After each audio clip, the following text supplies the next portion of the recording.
Bonjour, bonjour, bonsoir. Merci de me recevoir chez vous. Bon, aujourd'hui, avec la nouvelle amélioration, maintenant, pour me voir via mon webcam que j'ai, Dieu merci, que j'ai pu intégrer avec mon visionneur d'écran.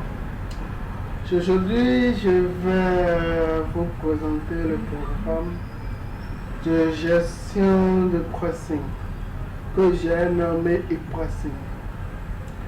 Donc, comme dans la vidéo antérieure, comme vous avez vu, je l'ai scindé en deux étapes.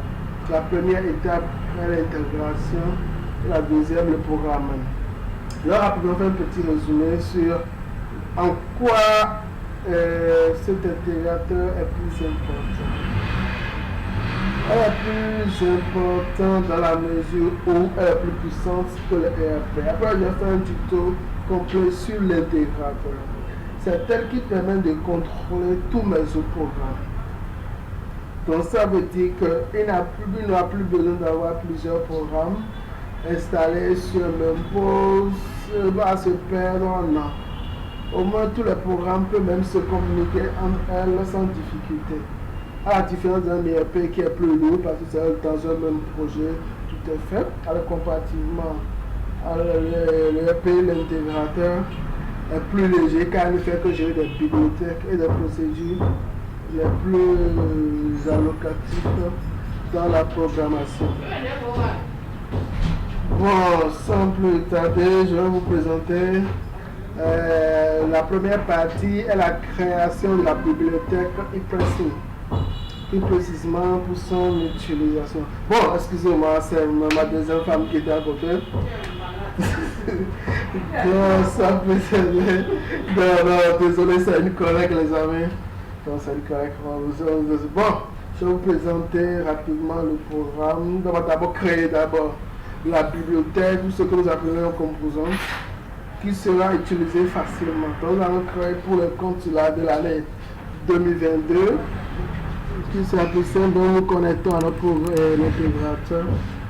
Donc je me connecte en tant que super administrateur.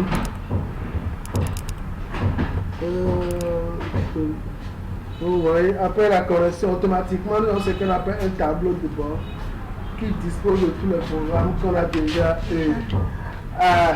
installés au fil de l'utilisation du programme car son but est plus essentiel. Donc nous allons rapidement créer la bibliothèque e-pricing pour le compte de l'exercice janvier 2022 à décembre 2022. Ok, sans plus tarder, vous avez vu, nous allons faire l'encadrement, ce qui permet d'ajouter. Donc nous allons aller déterminer les logiciels. Et ici, nous avons la liste de tous les logiciels disponibles dans le programme. Vous avez vu, c'est là où l'avantage est beaucoup apprécié comparativement. Tous les programmes sont ici. Ce n'est pas que des bibliothèques qui sont intégrées. Bon, avec des procédures complexes derrière qui permettent de communiquer entre elles. Donc ici, nous allons créer un pricing. Nous allons utiliser un programme de gestion des pricing. Donc, vous avez vu le pricing. Donc, l'entreprise, souvent l'entreprise, c'est l'entreprise qui a eu acheté la licence. Donc, c'est pour ça c'est l'un des plus grands avantages de cet intégrateur. Nous pouvons créer gérer plusieurs entreprises sur le même programme. Pas besoin d'installer le logiciel sur différents postes pour éviter des redondances, de ce qu'on appelle des problèmes de compatibilité. Souvent avec Windows, on va exécuter le même programme une fois, des trucs comme ça. Donc avec ça, nous pouvons, comme vous voyez, je peux créer une entreprise, des sociétés, mais ici, moi, je peux être une entreprise qui n'utilise pas de fonds, établissement, famille. Donc on précise la date du début d'utilisation. Souvent, on peut dire le cas de 1 an, tout ça. Aujourd'hui, 2021 par exemple, fin de paiement est généré automatiquement parce qu'on a dit, on a décrit que c'est 1 an. Ici, c'est pas une application qui est déployable, c'est une application installable localement. Donc, vous voyez, le bouton fallait a été cliqué automatiquement. toutes les structures, les bibliothèques sont créées dans des sous-dossiers en arrière-plan que le programme a défini, donc vous avez vu, tout a été fait. Donc, ouais, donc ça a été, comment je vais profiter pour vous le montrer rapidement. Ouais. Donc, je vais essayer de voir si j'ai un des dossiers. Vous avez vu, e-pressing qui commence le 1er de 2022, vous avez le 31 de 2022. Donc voilà, donc ça c'est bel et bien sur le 2021 j'ai pris. Vous avez vu, du 1er 2021, vous avez vu, c'est ça. Donc je peux rapidement faire pour le 2022 et vous le trouvez sans difficulté et sans vous se plaindre. Ouais, je crois que c'est ce souci. Donc vous voyez ici tous les dossiers qui ont été créés. Donc, et tous ont été créés, donc je ne vais pas tout montrer aujourd'hui avec les codes préparés, ce que nous appelons les codes de dossier. Donc avec ces codes de dossier que vous voyez sur votre gauche, on gère tout le programme. Donc c'est pas si simple que ça. Donc maintenant ici, comme vous voyez ici, on peut exécuter le programme à partir d'ici. Donc nous pouvons exécuter notre programme efficacement à partir d'ici. C'est vrai que nous n'avons pas un exécutable à ouvrir ailleurs, non.